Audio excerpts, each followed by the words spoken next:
आसिफ अली जरदारी साहब से बेहतरीन पॉलिटिशियन पाकिस्तान में कोई नहीं है। अब आप हैरान होंगे मेरे इस फिक्र के। आज का फैजुल हसन चौहान तो मुझे बड़ा मैच्योर नज़र आ रहा है। जब हम असम्बली में देखते थे आपको, तब तो आप हमें बताते थे मरियम सफदर, जरदारी साहब सारे मसाइल की जड़ ये लोग हैं। तो आज तो मैं बस खुशाइंद है कि आज आप कह रहे हैं कि हमें इस वक्त में पॉजिटिव रोल प्ले करना है, हमें मिलकर आगे बढ़ना है। मैं आपको मुबारकबाद भी पेश करता हूँ आपकी सोच की तब्दीली में। क्या देख रहे हैं जरदारी साहब का सदर मुंतखब होना, किस तरह से आप देखते हैं? आपने वोट भी किया, आपकी पार्टी ने, किस तरह से देख रहे हैं? बिस्मिल्लाहिर्रहमानिर्रहीम। देखिए, पाकिस्तान के अंदर एक जमहूरी प्रोसेस स्मूथली मैं समझता हूँ कि एग्जीक्यूट हुआ है और पाकिस्तान जनाब जमहूरी हवाले से आगे की तरफ बढ़ा है।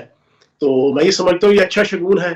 और पिछले कई माह से जो एक पाकिस्तान की सियासत की पर्दा स्क्रीन के अंदर एक अनसर्टेनिटी सी छाई हुई थी कि इलेक्शन होंगे कि नहीं होंगे, होंगे कि नहीं होंगे, होंगे तो क्या होगा। और फिर 8 फरवरी के बाद मैं समझता हूं कि पिछले एक महीने में जो सोशल मीडिया के जरिए से एक अजीबोगरीब माहौल पूरे पाकिस्तान की सियासत के अंदर और मीडिया के अंदर मचाया गया, तो अब ये सारी चीजें खत्म होके अब परफॉर्मेंस की तरफ पाकिस्तान की मौजूदा हुकूमत, जो लेटेस्ट हुकूमत है, उसको परफॉर्मेंस की तरफ जाना है। और पाकिस्तान के चैलेंजेस बड़े ही क्रूशियल किस्म के हैं। सिर्फ एक चैलेंज मैं आपको बता दूं इस हुकूमत का, कि अगले 3 सालों में पाकिस्तान ने 62 अरब डॉलर जो है वो वापस करने हैं कर्ज की मद में। 62 अरब डॉलर, 62 अरब रुपए नहीं, 62 अरब डॉलर। अब वो कैसे आएंगे? पाकिस्तान के हालात तो बड़े दगरगू हैं। पाकिस्तान की इकोनॉमी भी, पाकिस्तान की मईशत भी, पाकिस्तान की एक्सपोर्ट इंपोर्ट और पाकिस्तान के जितने इकोनॉमिकल माइक्रो लेवल के और मैक्रो लेवल के इंडिकेटर्स हैं, सारे के सारे बड़ी बुरी हालत में हैं। तो इन हालात के अंदर अब मैं ये समझता हूं कि पाकिस्तान की हुकूमत को और अपोजिशन को, दोनों को एक इंतहाई रिस्पॉन्सिबल एटीट्यूड के साथ पाकिस्तान के इन मसाइल को हल करने की तरफ तवज्जो देनी है। फैजुल हसन चौहान साहब, ये कब एहसास हुआ आपको कि अब इस मुल्क को किसी किस्म की लड़ाई की ये मुतहम्मिल नहीं हो सकता ये मुल्क, और अब सबको मिलकर चलना चाहिए? आईपीपी के पास क्या प्लान है जो आप ये इतने पैसे वापस करने की बात कर रहे हैं? तो किस तरह से ये वापस करेंगे? आप लोगों का क्या ताउन है हुक्मरान इत्तेहाद को? देखिए, बुनियादी तौर पर तो जब तक पाकिस्तान की पॉलिटिक्स के अंदर एक सर्टेनिटी, एक जिसे कहते हैं कंसिस्टेंसी, और एक मुसलसल हुकूमत, एक जिसे कहते हैं पीसफुल वे में, जब तक वो चीजें आगे नहीं चलेंगी, इकोनॉमी तरक्की नहीं करती। शहबाज साहब, इकोनॉमी की तरक्की का पहला और आखिरी असूल वो अमन व अमान और पुरसुकून माशरती और सियासी हालात हैं। बदकिस्मती से पाकिस्तान के अंदर पिछले कोई 12 सालों के अंदर तो अमूमन, और खसूसन फिर पिछले आप 2 सालों से आप देख लें कि पाकिस्तान की सियासत तो किसी जगह ठहरने नहीं दी गई। चाहे वो जायज वजूहात थी, नाजायज वजूहात थी, लीगल थी, इलीगल थी, हक के ऊपर थी या बातिल के ऊपर मबनी थी, लेकिन बदकिस्मती से पाकिस्तान की सियासत के अंदर एक सुकून वाले हालात नजर नहीं आए। अब जबकि ये सारी चीजें हो गई, इलेक्शन हो गया, उसके बाद हुकूमतें बन गई, प्रेसिडेंट बन गए, वजीर आजम बन गए, कल तक आपकी वफाकी काबीना भी बन जाएगी, बाकी सूबों में भी तकरीबन जनाब सूबाई कैबिनेट तश्कील पा गई है।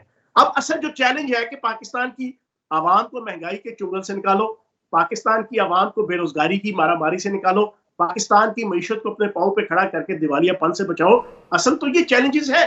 अब ये चैलेंजेस उसी सूरत में हासिल होंगे जब अमन अमान के साथ, रवादारी के साथ, बर्दाश्त के साथ पाकिस्तान के सियासतदान, पाकिस्तान की हुकूमत और पाकिस्तान की अपोजिशन चलेगी। ये जो पिछले साल गुजरे हैं, पिछले माह गुजरे हैं, पिछले साल गुजरे हैं, जिसमें आप कह रहे हैं कि पाकिस्तान बदकिस्मती से इंतशार यहाँ पर आता रहा, कौन जिम्मेदार है इसका? किसको समझते हैं आप जिम्मेदार?